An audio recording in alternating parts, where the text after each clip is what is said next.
Double engine সরকারের আমলে মহিলারা নতুন করে বাঁচতে শিখেছেন দাবি করলেন বিধায়ক পিনাকি দাস চৌধুরী। বিগত 2014 সাল থেকে গোটা দেশের সার্বিক চিত্র বদলে গেছে। বর্তমানে দেশের প্রধানমন্ত্রী মোদির নির্দেশিত পথে গোটা দেশ ক্রমান্বয়ে উন্নতির পথে ধাবিত। এই উন্নয়নের কর্মযজ্ঞে একমাত্র যশস্বী প্রধানমন্ত্রী নরেন্দ্র মোদির দৌলতেই নারী ক্ষমতায়নের মতো বিশেষ বিষয় গোটা দেশের প্রতিটা প্রান্তরে এই মুহূর্তে পরিলক্ষিত হচ্ছে।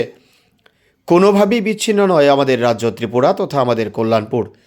এই সময়ের মধ্যে বর্তমানে ডাবল ইঞ্জিন সরকারের নির্দেশিত পথে কল্যাণপুরের প্রত্যন্ত থেকে প্রত্যন্ত এলাকাতেও মহিলা স্বসহায়ক গোষ্ঠীর সদস্যরা ক্রমান্বয়ে নিজেদের আঙ্গিকে কল্যাণপুরের অর্থনীতির ভিতকে মজবুত করার জন্য এগিয়ে চলেছেন। এক্ষেত্রে আমাদের সরকার প্রথম থেকেই উদ্যোগী মহিলাদের পাশে দাঁড়িয়ে আছেন।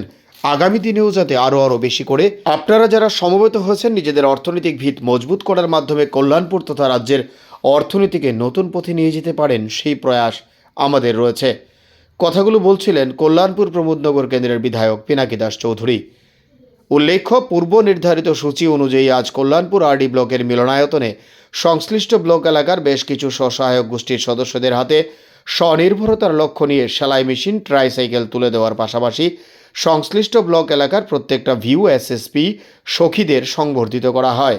এদিনের এই অনুষ্ঠানে কল্যাণপুর ব্লক পঞ্চায়েত সমিতির চেয়ারম্যান সোমেন গোপ নিজের আলোচনায় অংশগ্রহণ করে দাবি করেন, যেভাবে গোটা কল্যাণপুর এলাকার বিভিন্ন স্তরের স্বসহায়ক গোষ্ঠীর মহিলারা নিত্য নতুন উদ্ভাবনী শক্তিকে কাজে লাগিয়ে আত্মনির্ভরতার প্রতি এগিয়ে চলেছেন তা সত্যিই প্রশংসনীয়।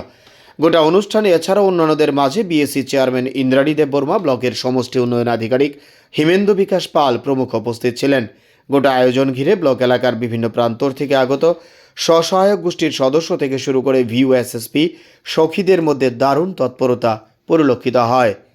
5 সালের মধ্যে তৃতীয় স্থান হবে ভারতবর্ষ বিশ্বের মধ্যে, কারণ উনি যেটা বলে এটা করে দেখান। তার নাম আমাদের দেশের প্রধানমন্ত্রী। 500 বছরের মামলা, কত সনাতন ধর্মী প্রাণ দিয়েছে অযোধ্যায় সেই রাম মন্দির তৈরির জন্য। সবাই জানে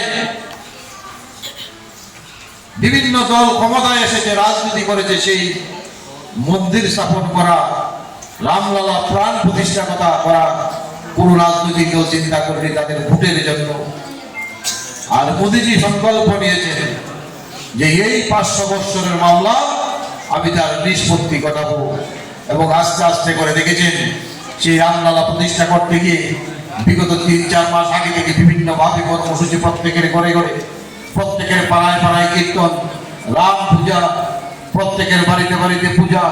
যেদিন রামলালা প্রতিষ্ঠিত হয় সেদিন প্রত্যেকের বাড়িতে প্রদীপ জ্বালানো, প্রত্যেকে সেই লাইভ টেলিকাস্ট দেখা, একটা উৎসাহ উদ্দীপনা সারা ভারতবর্ষ নয় সারা বিশ্বব্যাপী সেদিন আনন্দে উত্তাল হয়েছে সেই রাম মন্দির প্রতিষ্ঠা করার জন্য।